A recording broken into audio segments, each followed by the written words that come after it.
Nos últimos 5 anos, a astronomia viveu uma verdadeira revolução. Nós desviamos um asteroide pela primeira vez na história. Fotografamos o buraco negro da nossa própria galáxia. Encontramos um planeta que pode esconder sinais de vida.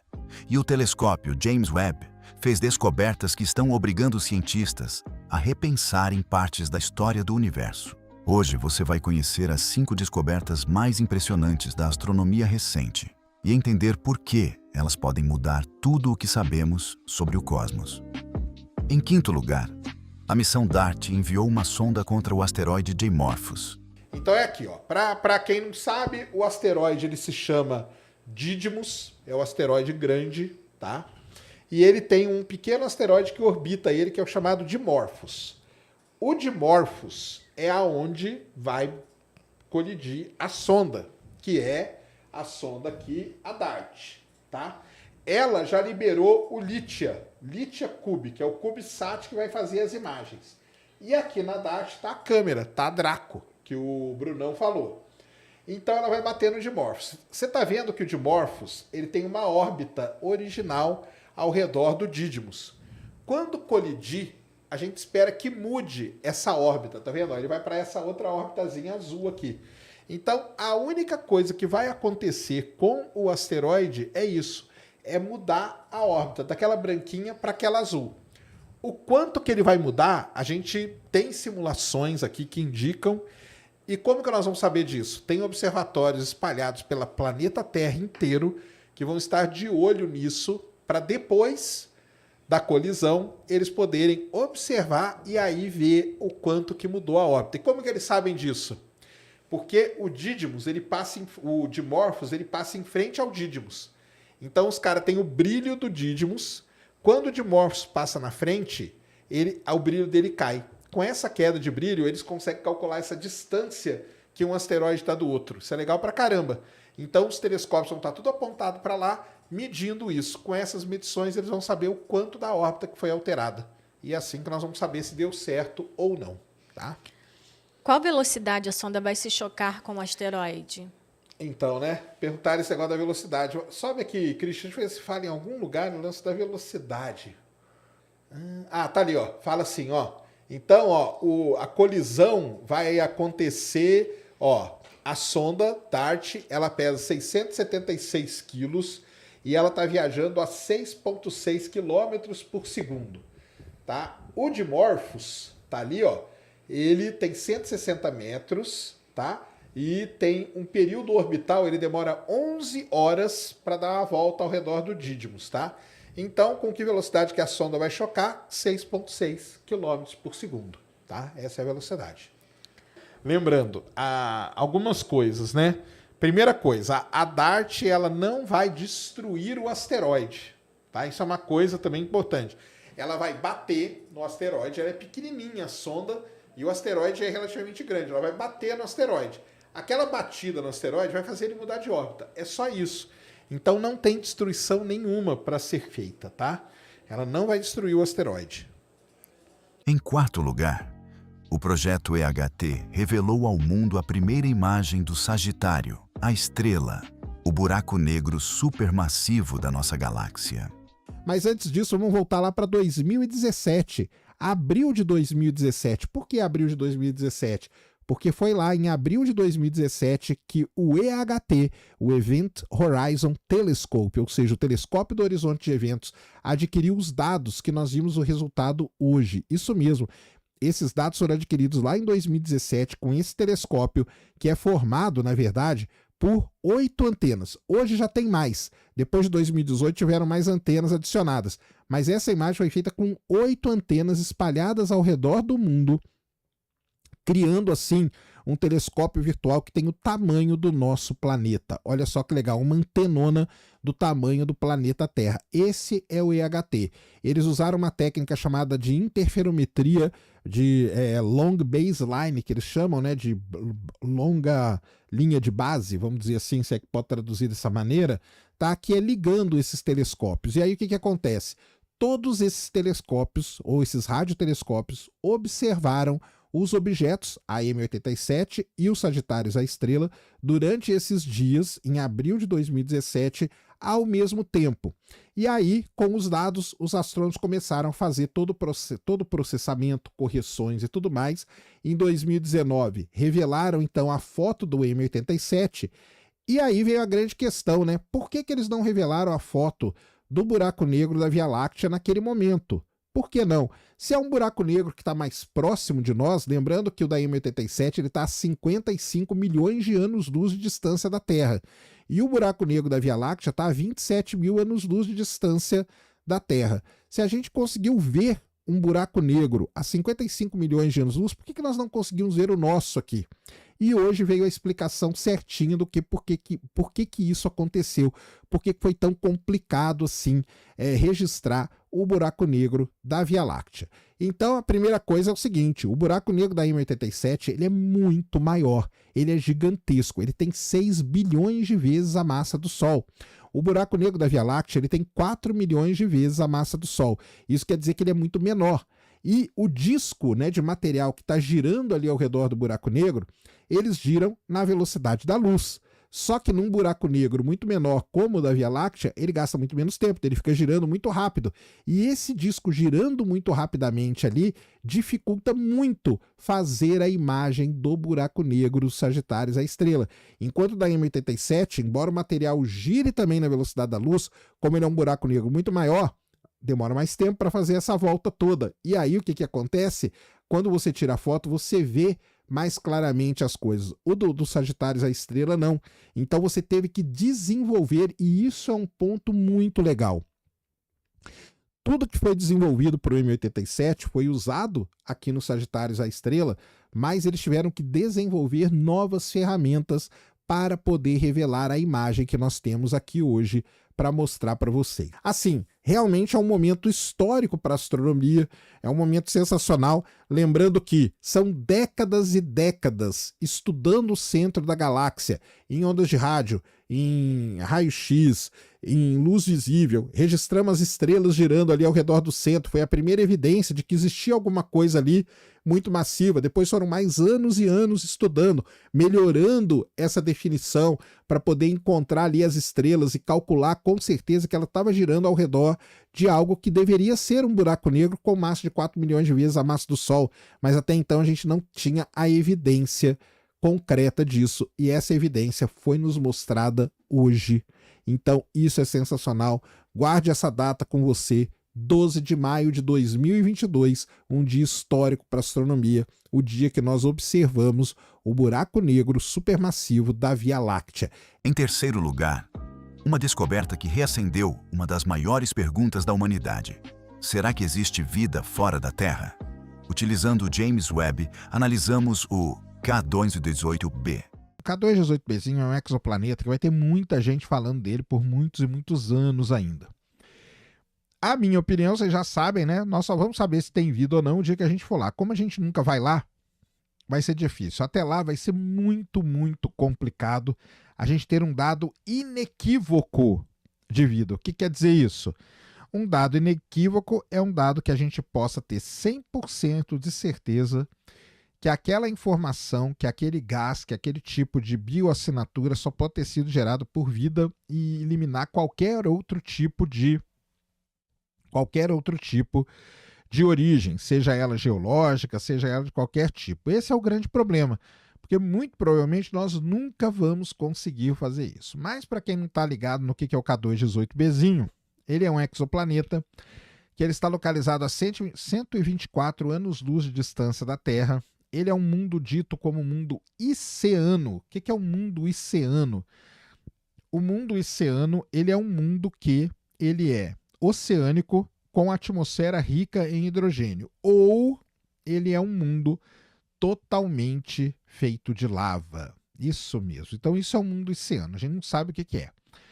Muito bem. O James Webb, esse de novo, né? Só para repetir, toda vez é bom falar, esse exoplaneta ele não foi descoberto pelo James Webb, ele foi descoberto pela missão K2, que é uma extensão da missão Kepler da NASA. E esse mundo aí ele tinha atmosfera, foi identificado e tudo mais. Quando o James Webb foi lançado, passaram este planeta para o James Webb estudar. E fazendo seus estudos lá, a primeira vez, ele identificou ali indícios do DMS, que é o dimetil, que é como chama lá? O componente sulfeto de dimetila, sulfeto de dimetila, o DMS, que é uma bioassinatura que seria, né, um agente, né, uma molécula responsável, né, e aqui na Terra ela seria só produzida pela vida marinha, pelo fitoplâncton, né? Além disso, eles identificaram DMDS. E esses dois, tanto o DMS como o DMDS, seriam então as provas cabais de que este mundo aí teria vida. Um mundo oceânico teria vida, teria fitoplâncton ali, porque aqui na Terra é isso que acontece. Em segundo lugar, um dos maiores mistérios revelados pelo James Webb, ao observar regiões distantes do universo, o Webb encontrou centenas de pequenos pontos vermelhos que ninguém esperava encontrar. E vamos falar dos Little Red Dots, os pequenos pontos vermelhos do James Webb, isso mesmo. Logo ali que o James Webb foi lançado, logo que o James Webb começou a operar, começaram a aparecer, como eu falei no vídeo anterior, né, começaram a aparecer ali as primeiras galáxias, né? Ele começou a observar as primeiras galáxias e começaram a aparecer vários recordes. Ó, essa aqui é a galáxia mais distante, agora é aquela ali que é a galáxia mais distante e tudo mais. Os pesquisadores começaram a estudar essas galáxias e viram que elas eram muito grandes, muito massivas, muito brilhantes para existir na época em que elas estavam sendo observadas. Que época é essa? 600 milhões de anos depois do Big Bang, ou seja, naquela idade que a gente fala que é menos de 1 bilhão de anos. Então, eles viam essas galáxias ali vermelhinhas e elas ganharam o nome de Little Red Dots. Eu já fiz aqui vários vídeos sobre elas, são as galáxias impossíveis. Primeiro falaram que essas galáxias não podiam existir, depois falaram que sim e tal. E nós vamos acompanhando tudo isso, porque é assim que funciona a ciência, né? Alguém chega, propõe um estudo, outro propõe outro estudo, e nós vamos assim montando todo o quadro de conhecimento. Muito bem.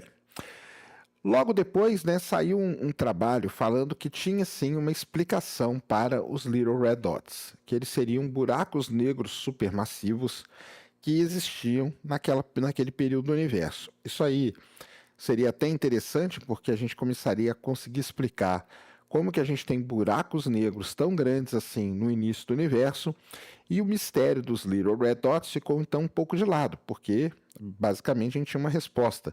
Seriam buracos negros supermassivos, ou AGNs, como a gente fala, que são núcleos ativos de galáxia, que são buracos negros supermassivos que estão se alimentando vorazmente. Muito bem. O tempo passou e um grupo de astrônomos resolveu observar os Little Red Dots usando o Chandra, que é um observatório de raio-x da NASA. Qual que é a questão, pessoal? O ponto é o seguinte: um buraco negro que tem um disco de acreção muito grande, como os AGNs, eles emitem uma grande quantidade de raio-x. Então, se a gente apontasse o Chandra para lá, era para esses pontinhos brilhantes brilharem, vamos dizer assim, aparecerem no raio-x. E sabe o que aconteceu? Foi que eles não emitem raio-x. E agora? Então, os Little Red Dots, aquelas galáxias que nem podiam existir, a explicação para elas é que elas eram buracos negros supermassivos muito ativos, os AGNs, núcleos ativos de galáxia, só que agora este trabalho está falando que não pode ser mais AGN. Por quê? Porque eles não encontraram emissão no raio-x. E aí começa toda a brincadeira com os Little Red Dots. Eles não conseguiram descobrir assinaturas de AGNs que pudessem explicar o excesso de luz, em vez de apenas estrelas. Olha só. Então, os pesquisadores, né, não conseguiram então detectar essa presença de raio-x que indicaria então a presença de buracos negros supermassivos. Então, com isso, né, se não vir de buracos negros supermassivos, tem que vir de estrelas. Então nós voltamos à estaca zero, tentar explicar como as galáxias primitivas eram tão massivas e repletas de estrelas.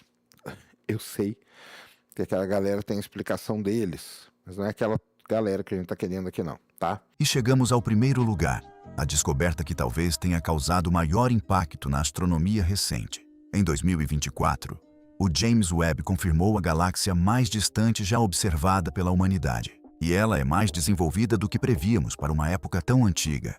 Uma das coisas que os astrônomos mais querem, né, um dos principais objetivos do James Webb, é estudar o que os astrônomos chamam da aurora cósmica, lá do início do universo, aquele período ali com menos de 1 bilhão de anos após o Big Bang. É um momento muito importante, é o período ali que vem logo depois do que a gente chama é o início, né? É ali a era da reionização que a gente fala, né? Vem logo depois da era das trevas do universo, quando as coisas começaram a se reionizar, as galáxias começaram a se formar e tudo mais. Então, essa época aí, o período da reionização, ele é muito importante para que a gente possa entender a história do universo. E o James Webb, ele foi lançado por isso.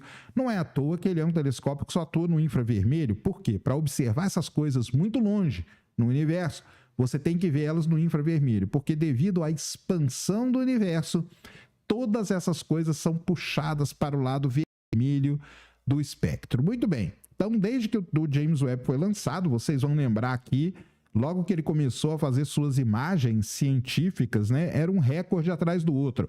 Hoje descobriu a galáxia mais distante, amanhã descobre outra e tudo mais. Muitas delas foram caindo. Eu já expliquei isso porque o James Webb ele tem uma sequência de trabalho. Isso é muito importante para todo mundo entender. Às vezes o James Webb faz uma observação com um instrumento onde ele vê a imagem. E através da imagem se faz uma conta e se chega à idade. Essa idade da galáxia não é a melhor estimativa da idade da galáxia. Para que você chegue na melhor estimativa, você tem que fazer um espectro. E o espectro não é uma coisa que é feita na mesma hora. Espectro demora, o espectro tem todo um processamento, tem várias calibrações que são feitas. Depois que vem o espectro, aí sim você pode ter uma melhor ideia ou com mais precisão a idade daquela galáxia. E aqui nesse caso, aconteceu exatamente a mesma coisa. Existe um grande projeto que roda no James Webb, que é o JADES, que a gente chama, que é o James Webb Advanced Deep Extragalactic Survey. Ou seja, como o nome já diz, né?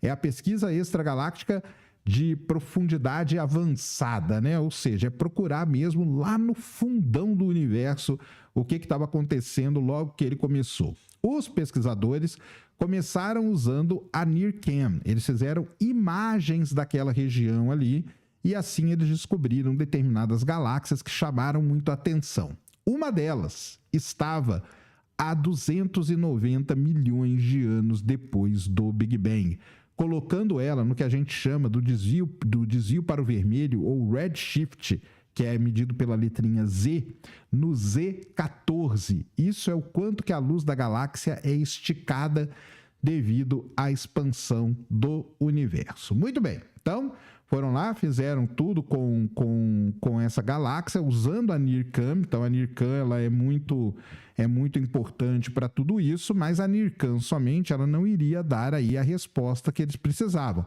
Então, para vocês terem uma coisa, todo esse trabalho para chegar a anunciar essa galáxia mais distante do universo agora, esse trabalho não começou agora. Esse trabalho vem lá desde o início, desde quando o James Webb começou, né, a fazer o seu trabalho científico, como a gente diz. Lá no início de 2023, eles descobriram que tinha uma galáxia ali nos dados, né, deles, que tinha uma forte evidência de ter um desvio para o vermelho de 14, esse Z de 14 que eu falei para vocês. Isso aí foi muito emocionante, lá para a época eles contam tudo isso e tudo mais. Porém, eles não tinham, ali tinha muita dúvida ainda, né? A fonte que eles estavam olhando, ela era surpreendentemente brilhante, o que eles não esperavam para uma galáxia tão distante, e estava muito próxima de outra galáxia, de modo que pareciam fazer parte de um objeto maior. Então, eles não sabiam direito o que estava.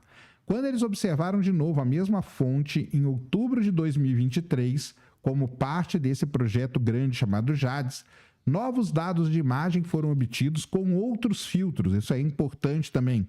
Às vezes você observa aquele campo ali com um instrumento de imagem, usando determinados filtros, depois você identifica que ali tem coisas interessantes e faz novas observações com filtros diferentes. É assim que funciona quando você usa um telescópio, tá? Então é bom aprender primeiro como que se usa um telescópio, né? Isso é muito importante. Muito bem. Fizeram ali então com outros filtros, né? Usando a NIRCam, filtros de banda mais estreita que a gente chama.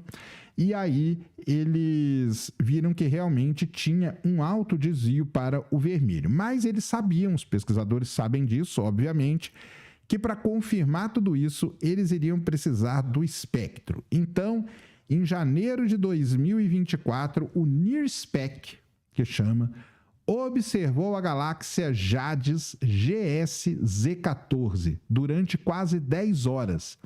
E quando o espectro foi processado pela primeira vez, havia evidências inequívocas de que a galáxia estava de fato em um desvio para o vermelho de 14,32. Isso quebrava o recorde anterior daquela famosa GS-Z13. Lembra da GS-Z13? Então, quebrou o recorde da GS-Z13.